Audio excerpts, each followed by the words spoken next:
Fala galera, tudo jóia? Estamos aqui em mais um episódio aí do Qualifica Show. Qualifica Show que está chegando ao fim da sua primeira temporada, agora aqui no nosso penúltimo episódio, com a Lúcia Helena Pereira. A gente vai continuar o nosso tema, a gente está falando da logística nas unidades de saúde, né? Tanto públicas quanto privada, clínicas, hospitais, né? Ambientes hospitalares. Então, de um modo geral, a gente vai entender melhor como funciona esse fluxo logístico na dispensação final, né, a parte de suprimentos, de compras. E a Lúcia hoje ela coordena toda essa parte da atenção farmacêutica das unidades de saúde do município de Ribeirão Preto, né?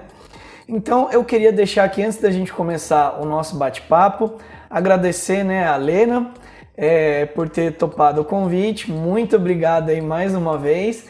E eu queria deixar esse comecinho, Lena, para você falar um pouquinho da sua trajetória profissional, o que te levou a chegar até o ambiente aí, então, da atenção farmacêutica, né, junto com a parte de suprimentos, que é tão interessante e que tem tanto a ver aqui também com o nosso tema, do nosso canal. E eu sempre tento trazer, então, profissionais de diversos segmentos para a gente falar sobre isso, né? Então, mais uma vez, muito bem-vinda. Se você quiser fazer essa introdução, fique à vontade. Então tá, Lucas, boa noite a todos.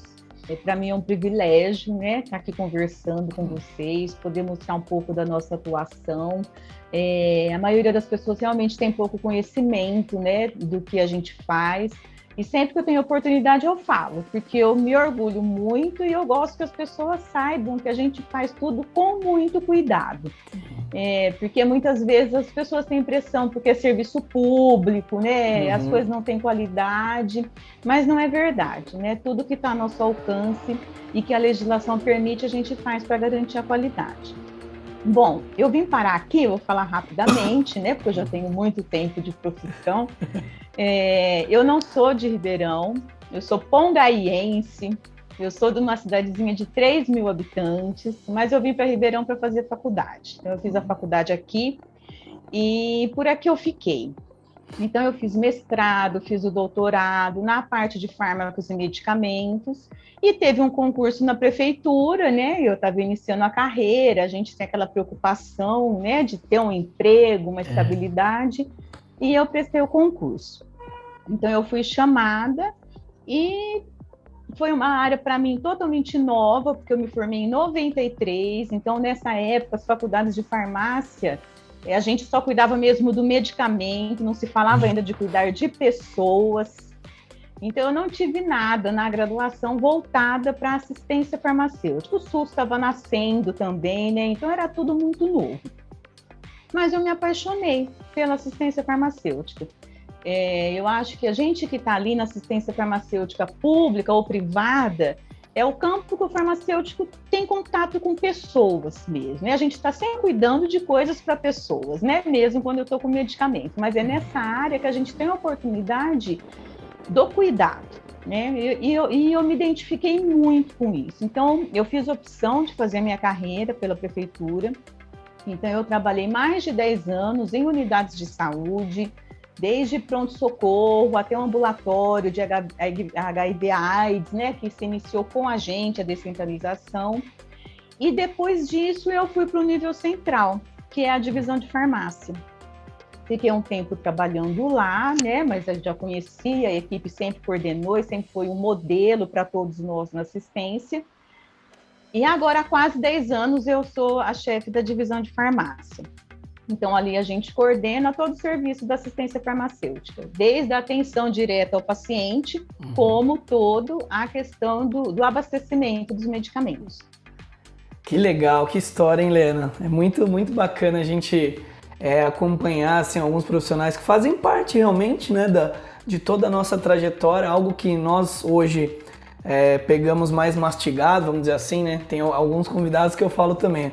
Antigamente a gente não tinha esse acesso fácil, né, até as informações, a literatura, então eu imagino até assim, vocês vieram antes da Anvisa, então antes de ter um sistema mais robusto ali de fiscalização, tudo, então sem dúvida de admirar, assim, né, todo o processo que vocês fazem.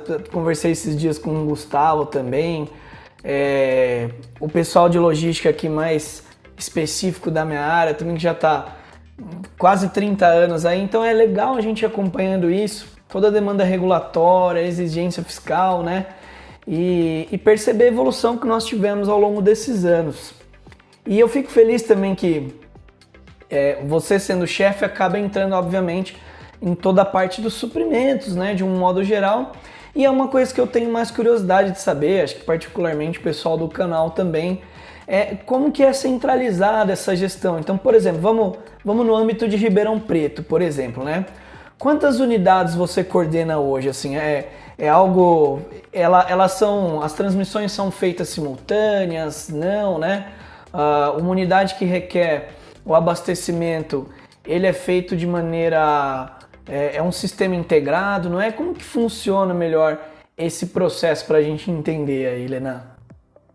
Hoje a gente tem 43 farmácias nas unidades de saúde e a gente tem um hospital de retaguarda que está sob gestão municipal. A gente trabalha, assim, com o sistema interligado, então a gente tem o tempo todo informação do estoque real de todos os nossos pontos de distribuição. Toda a solicitação também de medicamento ela é feita por esse sistema, então ele traz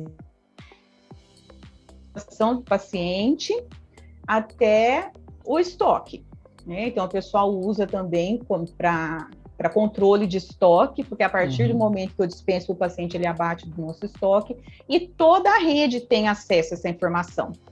Então, se um paciente agora está pegando uma medicação num ponto da rede, o vizinho dele, se acessar, vai saber que aquele paciente pegou. Se esse paciente sair de lá e for para outro ponto, o outro colega tem acesso a todo esse histórico do paciente. Que legal. Esse é um ponto bem interessante, né? Uma dúvida mesmo. Pelo histórico de consumo, ele gera sozinho a necessidade mensal no pedido do farmacêutico, quando ele gera esse pedido para a gente ali e a gente tem um controle de distribuição de medicamentos, né? Então a gente entrega o pedido mensal para todas essas unidades. Então, a gente, no final do mês, manda um cronograma de distribuição para aquela unidade se organizar. Quando ele vai ter que fazer seu inventário, quando ele vai gerar o pedido e encaminhar para a gente. Então, isso vem tudo pelo sistema. Pelo pedido, a gente autoriza aquela solicitação ou não, mas eu tenho informação pelo sistema qual é o estoque do solicitante, qual é o meu estoque, qual é o consumo médio mensal dele, né? E então, com todas essas informações, eu consigo avaliar a qualidade do pedido dele. A gente autoriza, no dia seguinte, o nosso caminhão vai levar, a gente respeita, assim, a questão geográfica, né? Então, faz uma distribuição de 3 unidades, em média, por dia, e assim a gente faz toda a distribuição. Mas o sistema, hoje, nos auxilia demais a toda a avaliação da solicitação.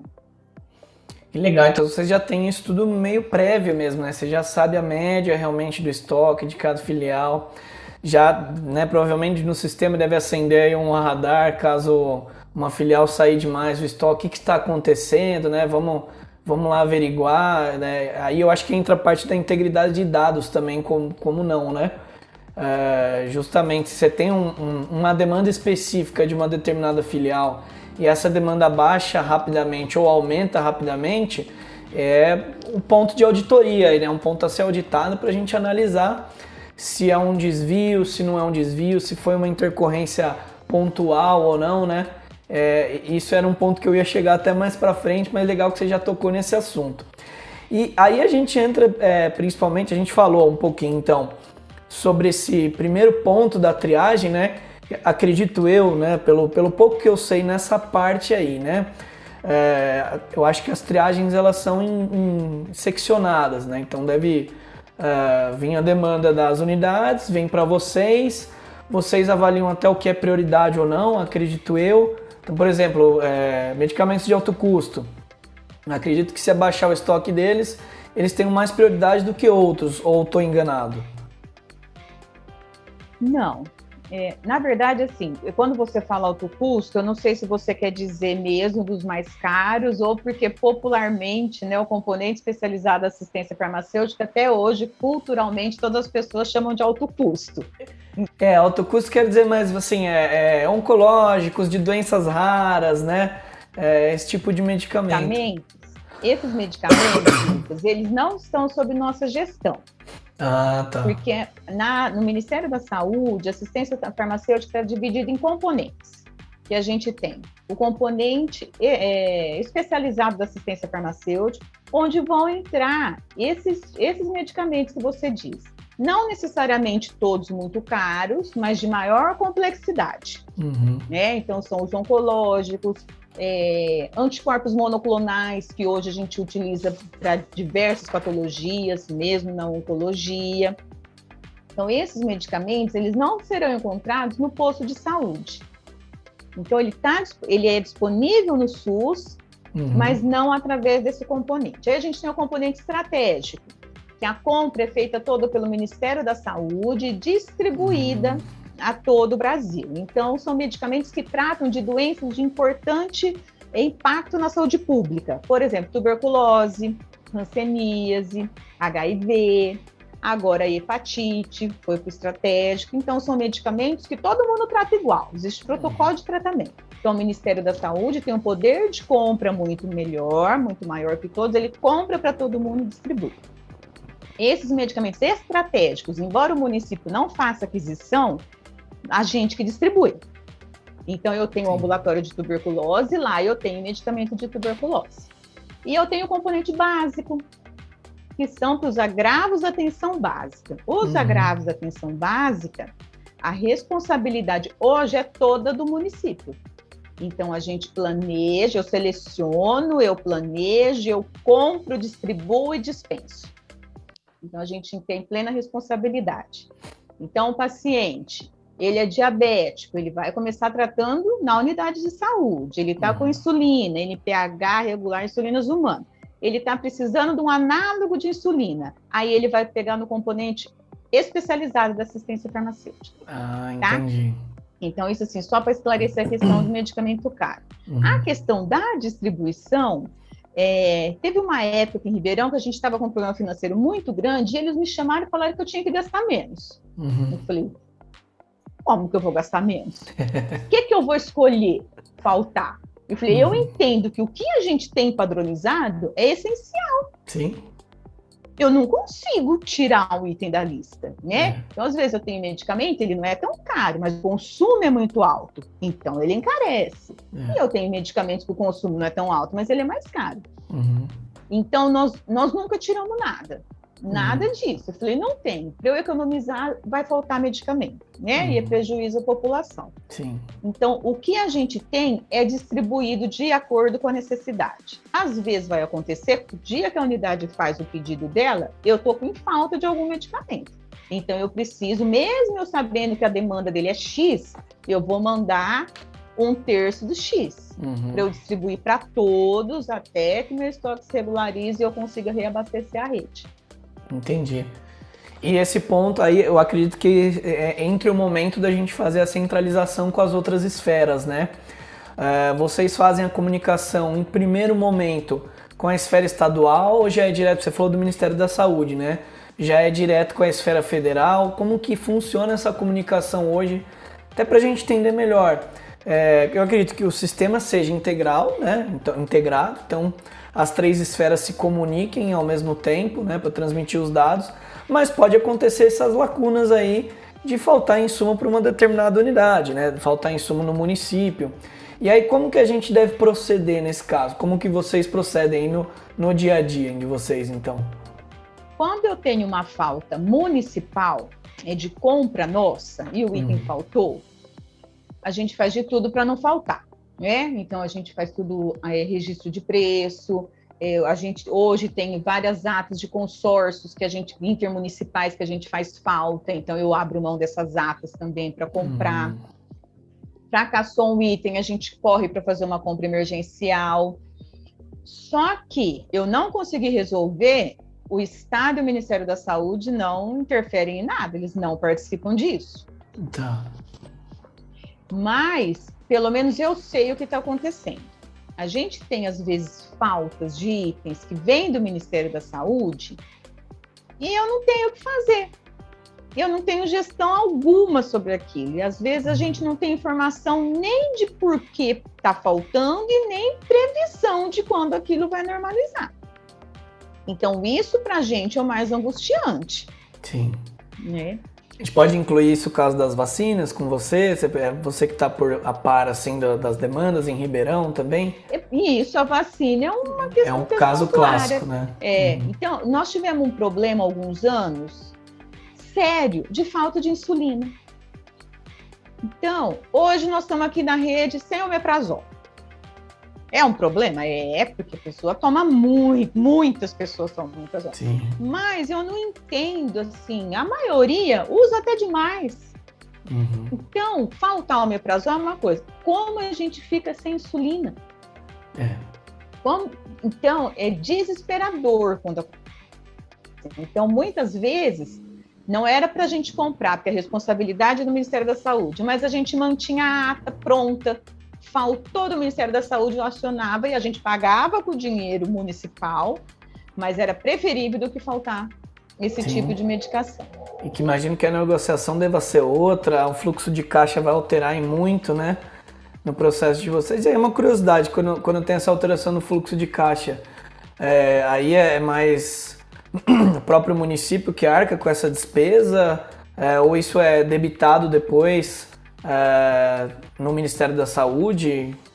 Nesse caso, como que acontece? O financiamento, então, tanto o componente especializado como o estratégico, o município não participa do financiamento desses medicamentos. Tá. Então, eu recebo antirretroviral, são medicamentos caros, mas a gente não participa desse financiamento. Uhum. O financiamento dos medicamentos da atenção básica, eles são tripartites. Então, seria assim, de um 100% do financiamento, 50% seria responsabilidade do Ministério da Saúde, 25% do Estado e 25% do município. Só que esse valor, essa pactuação é per capita e ela não é revista há mais de 10 anos. Nossa. Então, se você pensar em 10 anos, o que aconteceu com o dólar, o que aconteceu no país, então, quem arca com essa diferença? O município. Uhum. Né? Então, hoje, o município, do total que a gente gasta, 75% é o município que coloca. Nossa. Porque tanto o Estado como o nível federal, eles cumprem a legislação. Não deu o município que cobre. Tá? Então, aqui em Ribeirão, 75% do componente básico é o município que tem arcado. É um rombo e tanto, hein? Isso precisa ser ajustado o mais rápido possível, né? É um rombo, só que assim, Lucas, por um lado, tem um lado bom, a questão da imprensa, a população falta medicamento, eles reclamam mesmo. Uhum. Então, politicamente, é muito ruim faltar medicamento. Então, a maioria dos prefeitos se preocupam muito com isso. Não tem essa falta, né? Então, para nós, isso é bom. Eu falo, eu preciso. Sim, nesse caso, né, se tem a chamada, a gente consegue ter uma atenção da mídia, enfim, todo o poder público de um modo geral, eu acho que facilita muito. Você bobeou, você está na imprensa porque faltou alguma coisa. Então, isso é bom porque preocupa bem os governantes. Mas acho que mostra um lado também, assim, eu acho que a gente evoluiu muito já como sistema integrado de um modo geral, mas é importante a gente também passar esse ponto, porque existem lacunas ainda que nós precisamos trabalhar, né? Então a gente precisa integrar mais essas lacunas com as 3 esferas. E é isso que eu acho que é o ponto importante que eu estou tentando trazer nesse nosso bate-papo. Até se a gente quiser trazer a rotina das vacinas da Covid, acredito que sejam as mesmas coisas. Se a gente tiver um sistema mais linear ali, né, universal entre as 3 esferas, com certeza nós estaríamos com um processo mais acelerado também, né, na vacinação, enfim. Mas acho que isso cabe a gente discutir, e é importante sempre trazer aqui no canal esses pontos para a gente debater realmente lacunas que precisam ser revistas, que precisam ser comentadas, exaltadas e, óbvio, com todas essas lacunas existentes, o SUS ainda dá um show à parte na sua gestão, que, né, é o que você comentou, tá? A gente está na esfera municipal, a gente desenrola, a gente dá um jeito aqui e consegue fazer com que o medicamento chegue a esse paciente, né? Então é algo que acho que cabe a nossa reflexão, né? Cabe um pensamento aí como unidade federativa mesmo, implementar mais essas gestões de um modo universal para fortalecer mais ainda o SUS aí no nosso país, né?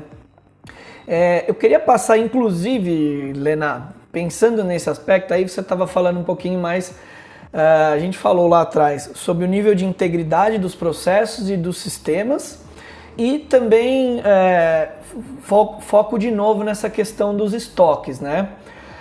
Existe hoje ferramentas assim que consigam melhorar o nível de integridade dos processos? Então, uma solicitação que vocês fazem aí nas outras esferas, com os fabricantes, quer que seja, a gente consegue hoje rastrear esse processo, monitorá-lo, né?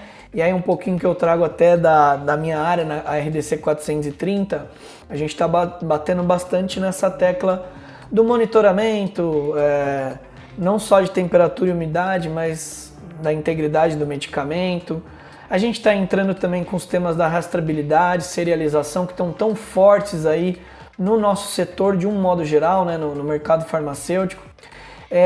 Existe hoje já no poder público alguma ferramenta que possa nos auxiliar nesse sentido? Então, pensando, óbvio, em mitigar riscos e ter uma dupla checagem, assim, nem que essa dupla checagem seja uma revisão entre dois colaboradores ali, dois analistas. Então a gente faz a checagem com uma nota fiscal, a checagem com, vamos supor, um SNGPC, né, um sistema escriturário aí. Como funciona hoje no poder público aí para a gente entender um pouquinho melhor esse processo? Hoje, Lucas, com os sistemas que a gente tem, eu acho que, como você falou, nós evoluímos muito, né? De quando eu entrei, que era um controle essencialmente manual, para agora.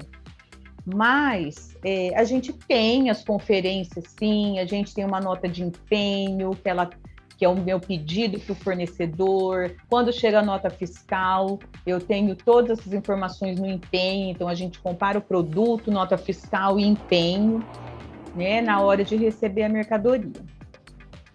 Só que, por outro lado, então eu dou entrada nesse sistema com lote, validade, ele vai sair para a unidade com isso, então eu consigo identificar até quais pacientes levaram aquele lote, daquele medicamento, daquela validade.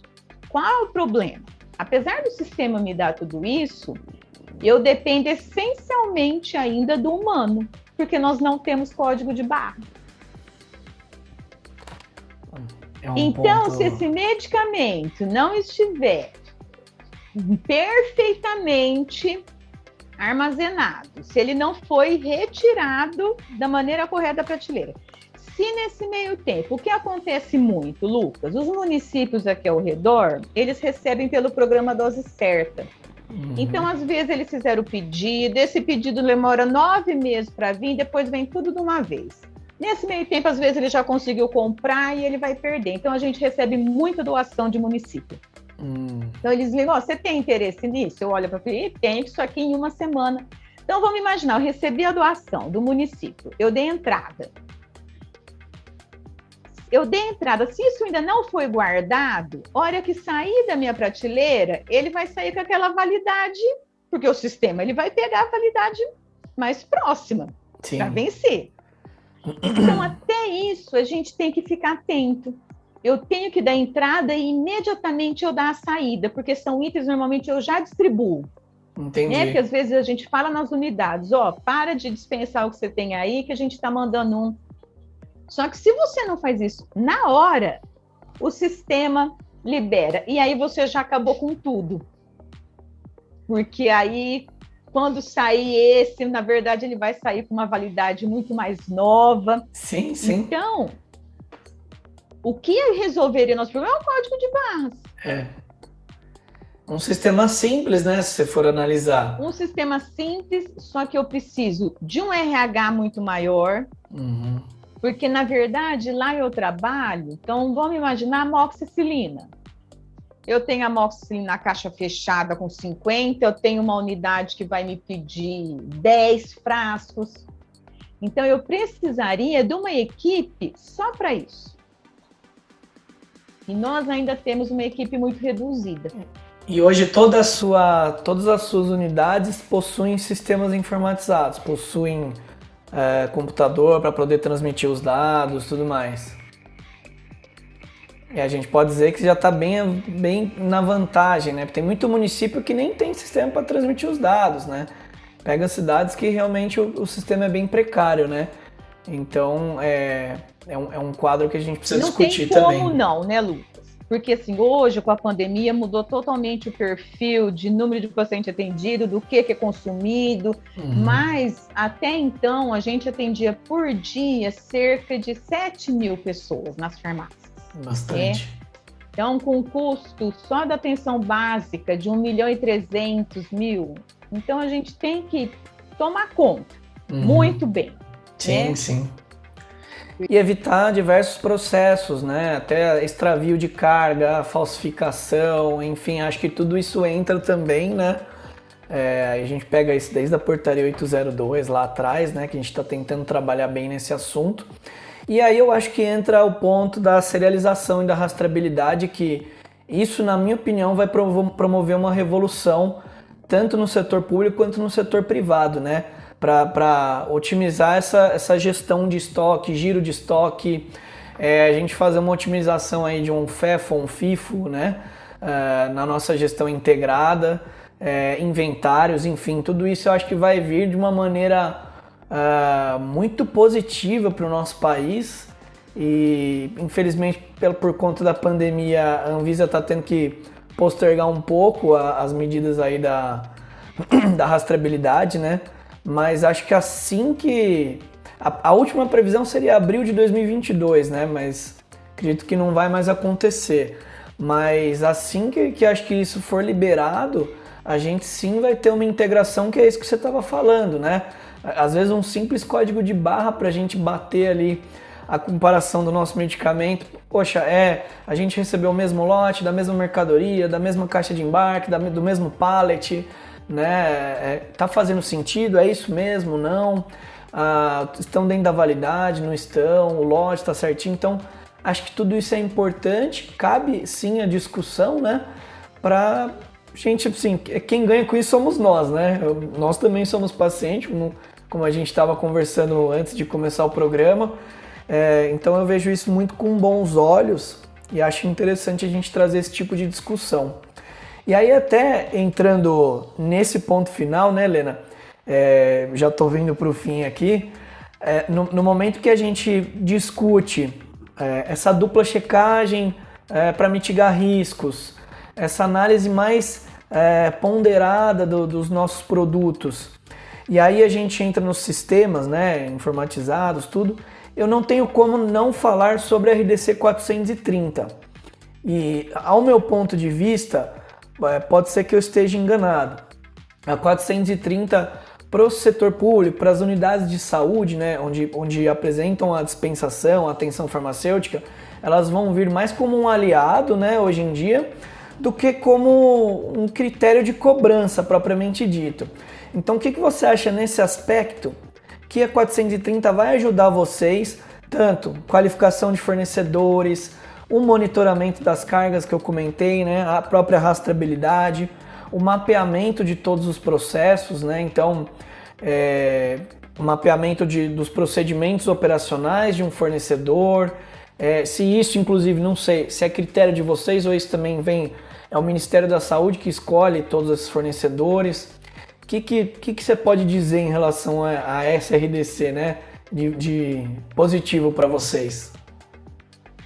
Eu acho que para nós, como eu estava comentando com você anteriormente, só traz benefícios. Os fornecedores não, né? Como aqui a maioria dos itens que a gente compra, 95% da nossa lista a gente compra por licitação. Aqui em Ribeirão, há muitos anos, a gente tem uma lei que obriga que a compra de medicamentos seja feita os pregões sempre eletrônicos. Porque anteriormente a gente tinha a questão dos presenciais, então você limita muito, né, a participação, mas você conhecia todo mundo que estava ali. Então, a partir do momento que ele passa a ser eletrônico, que eu concordo que ele seja, mas às vezes você vê quem ganhou. A gente já fala, nós vamos ter problema, né? Nós vamos ter problema porque as pessoas veem aquela quantidade, aquele valor, eles entram numa licitação e depois eles não dão conta de cumprir. Nós fizemos uma dispensa de licitação recentemente. O medicamento veio uma caixa desse tamanho pelo correio. As caixinhas, assim, tudo da marca correta, mas numa caixa enorme, que para conferir aquilo, o pessoal lá do estoque queria me matar. Horrível, né? E era uma drogaria.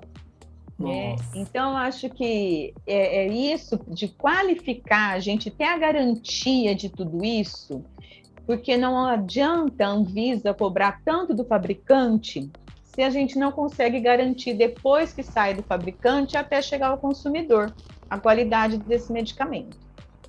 Então, nós, como serviço público, se eu falar para você, não, para mim é tranquilo, até o final do ano, o nosso almoxarifado estará todo adequado à RDC, é mentira, ele não estará, né? A gente tem problema de espaço, então a gente vê muito dinheiro para construir unidade de saúde, mas para uma central de abastecimento farmacêutico, ela é muito mais difícil. Sim. Mas a gente tenta, sim. Hoje a gente está num espaço muito bom, mas se eu falar para você, eu tenho uma área exclusiva para carga e outra exclusiva para descarga, a gente não consegue ter tudo isso. Sim. Só que a legislação, ela nos fortalece. E mesmo dela me dar um rumo, qual que é o meu objetivo? Qual é a minha meta? E a gente trabalhar em cima dessa meta, né? Então, acho que nós é isso. E a questão da qualidade do produto, que eu vou ter uma garantia muito maior de receber, ela só vai trazer benefício para todos, né? Sim. Então, a gente compra de muito laboratório que é do Nordeste e vem de caminhão. O medicamento sai de lá, então, quando sai a nota fiscal até chegar o medicamento, a gente espera bastante. Então, nós temos que ter garantia que todas essas condições não estejam interferindo na qualidade dele. Então, eu acho que para o consumidor, para todos nós, é um ganho muito grande. Então, muitos vão ter dificuldade, né, para se adequar, mas os que trabalham direito vão conseguir, tenho certeza. Claro, tem seu espaço ali guardado pela qualidade, né? Não tenho dúvida mesmo. E outra, é um processo de transição, então a gente veio de praticamente 2 décadas sem uma regulamentação atualizada, né, adequada à realidade do país, que mudou em 2 décadas, obviamente. A portaria 802 ela vinha aí até antes da criação da Anvisa, então ela entra num momento assim, infelizmente nós pegamos o momento da pandemia, sim, mas ela já estava no radar para acontecer. Seguiu o seu trâmite, está rodando agora. Muitas pessoas ainda têm muitas dúvidas, mas eu vejo que muita gente está empenhada. Muita gente está, os fornecedores ali que eu conheço do mercado, que inclusive devem fornecer para vocês e tudo mais, eu vejo que a grande maioria sim está empenhada. Os que não estão, é natural do mercado, vai perder espaço, a pessoa que não quiser se adequar, ela não vai continuar participando do projeto, participando de todo o sistema, né? Porque o sistema visa pura e simplesmente a qualidade, né? Até no bate-papo que eu tive com o Gustavo, a gente vê isso na Anvisa nitidamente, a responsabilidade e o compromisso que o órgão tem nos últimos anos de melhorar os aspectos da qualidade, participar do PIX, tá? Membro gestor do CH, né? Enfim, tudo isso mostra o quão na parte regulatória o Brasil está amadurecendo, né? Nessa parte técnica e regulatória. Isso me enche de orgulho, né? Exatamente. Enche a gente de orgulho isso, ver que a gente está à frente de muitos países realmente, muitos países de primeiro mundo até, dependendo do caso ali. Eu acho que é um ponto bem positivo, é um ponto que a gente precisa continuar discutindo, trazendo aqui no canal, em outros canais, enfim, temas sérios, corriqueiros e que, como eu falei mais uma vez, no fim das contas, tirando o nosso lado profissional da frente, vem o nosso lado pessoal, que nós precisamos disso também. Nós, mais uma vez, nós somos pacientes também, e eu acho que, pensando no Lucas aqui como pessoa, eu também me encho de orgulho em saber o quanto a gente está avançando nesse sentido, né? Eu acho que é isso, Lena. Foi um bate-papo muito gostoso mesmo, bem legal. Foi leve, foi técnico, né? O que eu gosto de trazer aqui no canal. Eu te agradeço muito a sua participação no programa de hoje. Queria ver se você quer deixar um comentário aqui final para o pessoal. Você tem alguma sugestão aí de pessoal que quer seguir nessa área aí, na parte de atenção farmacêutica, de suprimentos, suprimentos para o setor público, né? Você tem alguma dica aí de um livro, um curso, um filme, sei lá, o que tiver na cabeça aí para dar uma dica para o pessoal, para quem tem interesse mesmo em seguir nessa área. E mais uma vez, muito obrigado pela participação. Imagina. Bom, Lucas, eu adoro a minha profissão, né? Então, se eu fosse escolher novamente um curso, eu escolheria farmácia novamente. O que eu gosto de falar muito para as pessoas, porque às vezes a gente tem a impressão, quando eu vou assim, para o serviço público, para um posto de saúde, às vezes a gente tem assim ramos tão mais glamourosos, né, na própria farmácia. Só que eu cresci demais nessa área. Primeiro, porque eu sempre gostei muito de estudar. Então, tudo que eu via na unidade de saúde, eu ia aprender. Eu ia aprender o que era aquela doença, por que se tratava daquela maneira. E eu acho que o farmacêutico nessa área, se ele tiver a intenção de vir, para ele ser um bom profissional, ele tem que vir disposto a sempre estudar. Sim. Porque tem dia que a gente quase enlouquece, porque você trata dos mais diversos assuntos. Então, tem o pessoal da saúde mental ligando para você, querendo discutir um protocolo de esquizofrenia, e ao mesmo tempo você tem que discutir protocolo de alendronato. Nossa. Com a GO. Então, o médico, ele está cada um na sua área. Nós estamos em todos esses pontos. Exatamente. Então, se um dia quando eu vou discutir urgência, que atualmente está o caos, esses medicamentos, antes eu estudo os protocolos. Porque se eu for lá, eu vou escutar um médico falar, eu vou ficar quieta. Eu tenho que saber que os protocolos mais atualizados estão dizendo, senão não adianta eu ir numa reunião para discutir, né? É só vir a ordem para eu comprar. Então, isso que eu digo. Eu gosto demais, porque eu aprendi demais. É muito gratificante lidar com as pessoas. É cansativo, tem dia que você fica esgotado. Mas é muito gratificante, né? Tanto que você consegue ajudar as pessoas, que, às vezes de uma maneira tão simples para a gente, mas para a pessoa, você muda totalmente a situação dela naquele momento. Então, é uma área que claro, que eu vou defender, né? Puxa a sardinha. A parte de logística é muito interessante, hoje eu faço muito isso. Mas eu tenho que garantir acesso. Se eu quero cuidar das pessoas, nós temos que ter medicamento. Então, antes do cuidado, eu tenho que ter o acesso. E o dinheiro é finito, é brigado, então a gente tem que usar ele muito bem usado, né? E aqui a gente tem esse cuidado. Então, para mim é muito gratificante e eu gosto que as pessoas saibam disso, para elas ficarem tranquilas, que a gente faz o melhor, né? Então, o medicamento que ela está retirando lá, se ele não for bom, não foi por falta de cuidado, porque nós seguimos todos os critérios sanitários para garantir a qualidade e que o medicamento estivesse lá. Tá? Então, eu que quero agradecer a oportunidade. Legal, Lena. Brigadão mais uma vez mesmo, foi muito interessante. Eu agradeço todo mundo que assistiu até aqui. Não deixe de acompanhar também o episódio na íntegra lá no nosso podcast. É o podcast em 2P, para quem não lembra, eu vou deixar os links aqui na descrição.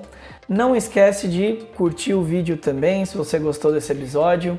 Compartilhar esse conteúdo nas suas redes, é sempre importante fortalecer os conteúdos que nós estamos trazendo. E também se inscrever no canal, você sempre vai ser notificado aí de novos vídeos, novos episódios que estão surgindo ao longo do tempo que eu vou postando aqui para vocês. Beleza? Então todo mundo, obrigado mais uma vez quem ficou até aqui. Valeu, um abraço e tchau!